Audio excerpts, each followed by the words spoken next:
Hi, I want to share a process or protocol that you can use with students who have not yet mastered their decoding skills, but are in probably third grade and up who need support with decoding. It also focuses on vocabulary, comprehension, and fluency. My old thinking was, wow, if these students, they haven't learned their foundational decoding skills, they need to work on those in one syllable words till they have mastered that. But what that does is then they don't have access to grade level text, and we're going to be using grade level text. And if we take the multisyllabic words from their text, their vocabulary words, and work with them at a syllable level, we can accomplish the same thing as rather than working on just one syllable words. So today we're going to be working with words from this book, Minerals, Rocks, and Soil. This is grade level text. And what do I have here? I have got their vocabulary words right from the program. We use bookworms. All of this is supplied or available through bookworms. We've got our vocabulary words. We've got the definitions. We've got pictures that go with the words and definitions. We have a sentence from the text with a page number. We're not using them today, but we will use them soon. And I also have our vocabulary words broken down by syllable. So the first thing that we would do is introduce the vocabulary words. So we would set them out. I would say them, and they would repeat them after me. So we're going to be making kind of like a grid or matrix. And so then I would give the students, so I would typically be doing this in a small group. I'm sure it can be modified in a way to do this whole group. Okay, so then we would match up the definitions to the words, and I would give the students one or two definitions. I also did not tell you that I have a cheat sheet, the answers here, in case I need that support. So natural, let's see, I'm just going to separate these out.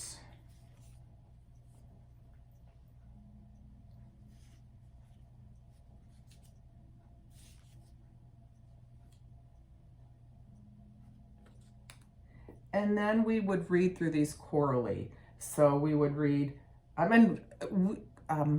students do a lot of choral reading in the Bookworms program, so this is something that they're used to. We would read the word and the definition, and the word and the definition, and so on. And sometimes pictures can help support meaning. So we also have pictures that go along with the words. I'll be honest with you, this particular text is, I think it's kind of difficult. Like these science concepts, I did not learn until high school or beyond.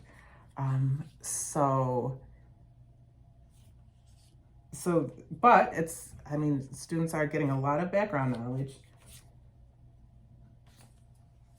Okay, so we have this matrix now.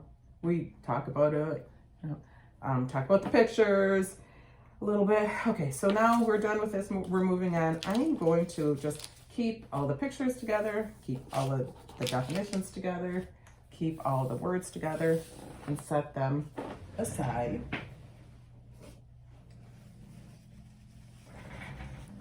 The next thing we're going to do is take all of the syllables and we are going to divide them by syllable type.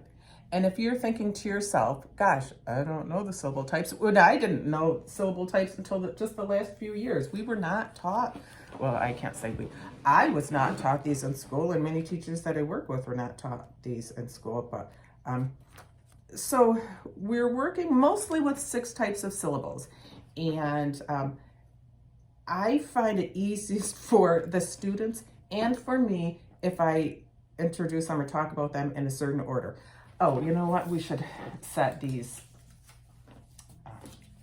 syllables out. And what it would look like with a small group is I give each student 3 or 4 or however many, so they have an equal number. Okay, I start with R controlled syllables, and I just have a little thing that I laminated with the headings. R controlled syllables, and I will say to the students or ask them, do you have any syllables with an R in it with a vowel right in front of it? If so, that's an R controlled syllables.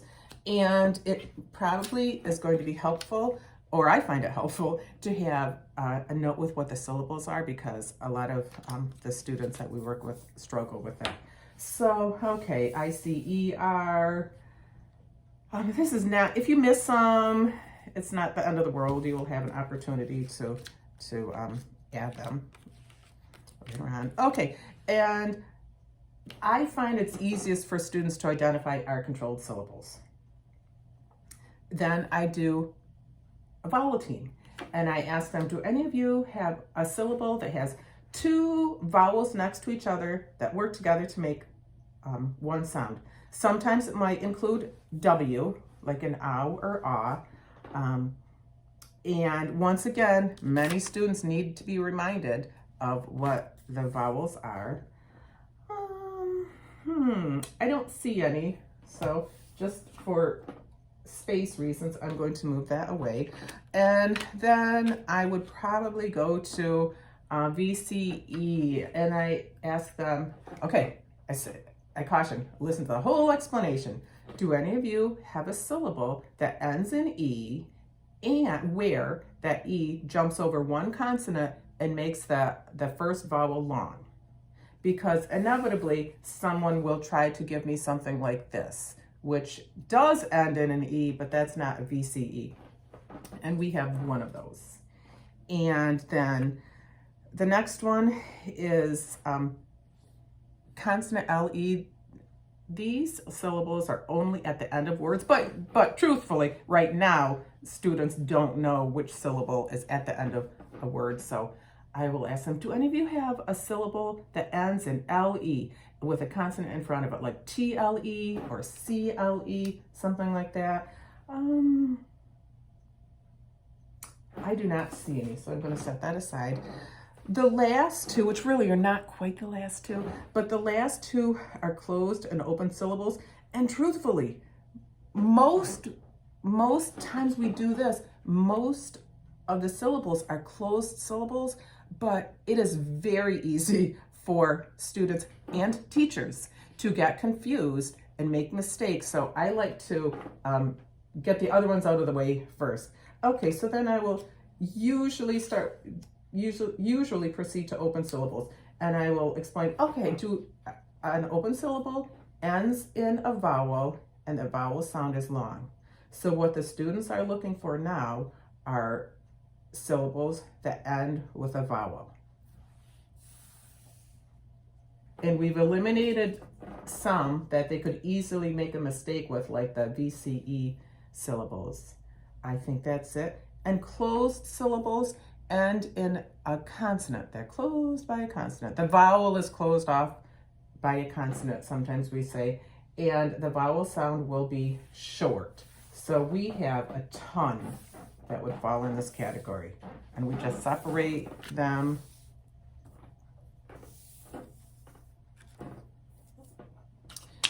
Okay, so then we just read through them. Cool, or could be cool, we don't know at this point in time. E, may, and so on.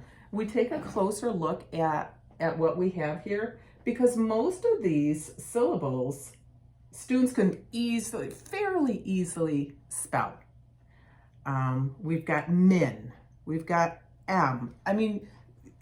tau. So if you're focusing at the syllable level, it makes it easier for students to break multisyllabic words down and spell them. I do point out things that might be confusing for students, like this word, this syllable, Chris, C-R-Y-S.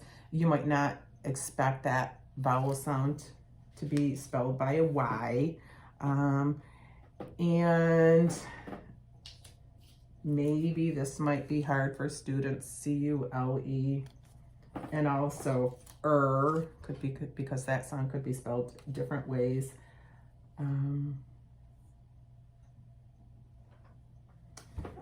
Let's see, what other pearls of wisdom do I have at this point? Mostly just explicitly stating to students that when they break words down into syllables, they become much easier to spell. Okay, so I had said 6 syllable types. We also, when we are looking at words, when we're looking at words, these are syllables, but when we put them into words, I'm going to be kind of keeping an eye out for irregular syllables, syllables that don't follow regular rules, and schwa. Okay, so I'm going to pick up the heading types, set them aside, and at this point, I would give each student a word to make, just passing out these vocabulary cards. And so the first one that I have for demonstration purposes is molecule. So let's see. Molecule. So students are building these words made out of syllables. We go through and read them, and I read them in a way that will support their spelling. So for instance, in mineral, it's min-er-o. But I intentionally read it as min-er-al. And I always say to the students, we don't say it like this, but it will help your spelling if you think of it as min-er-al. I want to go back to this word molecule, because this E doesn't follow the regular rules because it says ah. It doesn't say E, and it's an open syllable. Open syllables the vowel sound is long. So that could either be in a regular syllable or considered a schwa. So our bookworms coach has said, and there may be a right or wrong answer. There probably is. But for our purposes, the value is pointing that out and having that conversation. So these syllables I got right from, it's broken down for us in bookworms. These are not necessarily dictionary breakdowns of the dictionary syllabication. They are meant to support decoding and spelling. So they might not be exactly the same.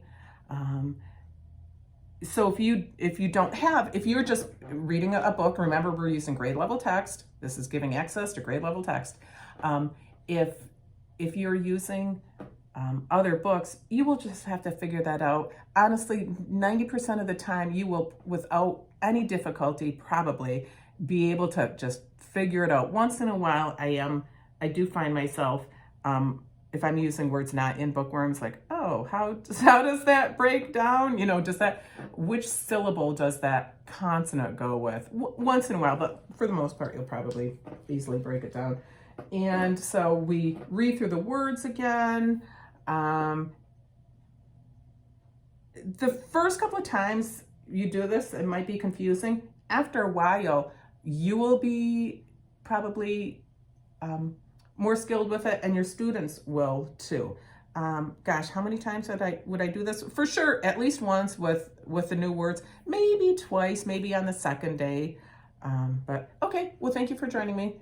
There is another part to this where we are going to take these vocabulary words and reread in the text and create super sentences. We're going to be doing more with comprehension, fluency, and vocabulary. Thanks so much. Bye-bye.